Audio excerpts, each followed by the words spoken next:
What's up, BookTube? It's Leah Cooper, and today I'm bringing you my very, very, very belated last-minute reading Rush TBR. I'm gonna have to be really quick because my camera battery is blinking red at me very angrily. It's about to die, and I have to go to work in an hour. So also excuse my face. I did not put makeup on. I'm sure I look super tired and dead-eyed, but I don't care. Because when you work in a bookstore where you're like carrying heavy things around and you're sweating and there's dust, makeup, no. Okay. So for the reading rush, I'm going to be trying to read 4 things, 3 physical books, 1 audiobook. All but one of these books will count for 2 challenges because there's no way in hell I'll be able to read 7 books in a week. But I can try to read 4. So the first thing I'm going to be reading is Something Strange in Dudley by Susan Dennard. I've technically already started listening to this on audiobook.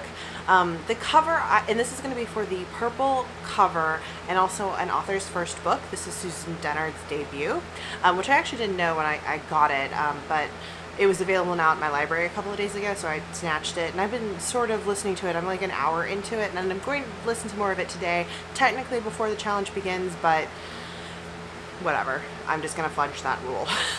So this version of the cover doesn't have a ton of purple. There's like a little bit of a purple hue on one of the highlights, but the original cover, I'll insert another image of that has a lot of purples on it, so I'm counting that as close enough.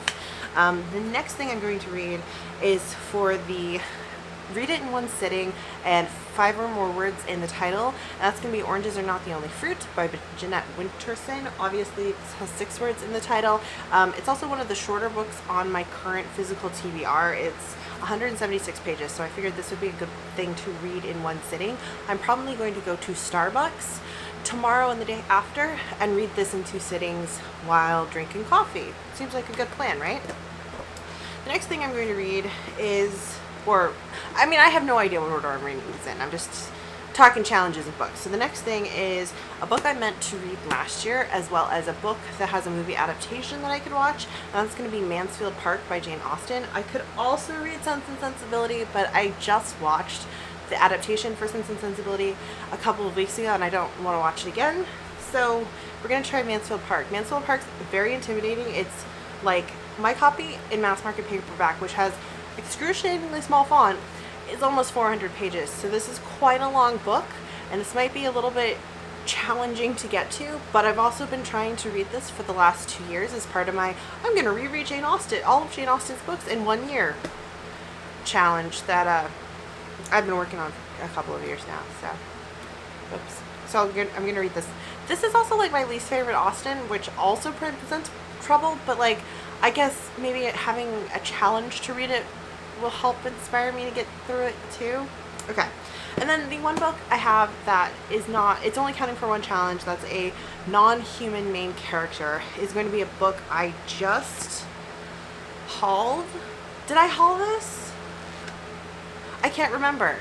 This might be actually from an upcoming haul. But anyways, it's Martin the Warrior by Brian Jakes. I found a paperback copy in like perfect condition at work, and so I grabbed that up. I'm pretty sure this is from a book haul I haven't filmed yet. Anyway, this is my favorite Redwall book. It's also the one I like to read first because the Martin story does take place before he came to Redwall.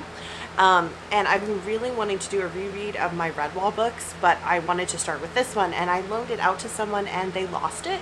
So I've been kind of stalled on that project. So when I found a copy at work, I grabbed it. And obviously this has a little mouse protagonist. All the characters in this children's series are animals like mice and rabbits and badgers and voles and moles, etc. And this is a childhood favorite. Again, it's quite hefty, and unsurprisingly, my camera battery died in the middle of talking. I think I was talking about Martin the Warrior. I don't know. It's middle grade.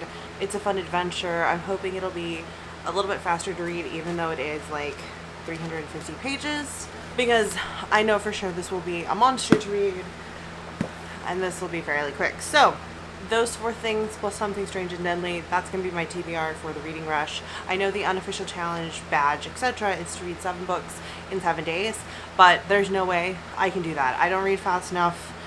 Most of my books are just a little bit too long. Like, if all of my books were this length, sure, I could read 7 of them, but they're not, so I'm not gonna stress out about it, especially since I work. I've got 3 days off and 4 days of work in the next, like in the 7-day stretch that this readathon is taking place. So, I mean, reading 4 things would be a massive challenge, so we'll see how that goes.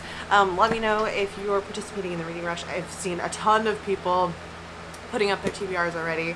I keep forgetting that that's the new name for Booktubeathon, and that's why I was kind of like, why is everyone doing these TBRs? But yeah, it clicks. Oh yeah, it's Booktubeathon. It's what everyone does every year. I've never actually participated before, so we'll see how it goes.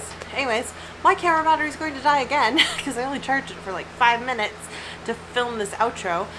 Thanks for watching. I would say I'll try to like vlog this week, but I'm bad at that, so who knows? Maybe, maybe not. We'll see. I'll see you in my next video. Bye.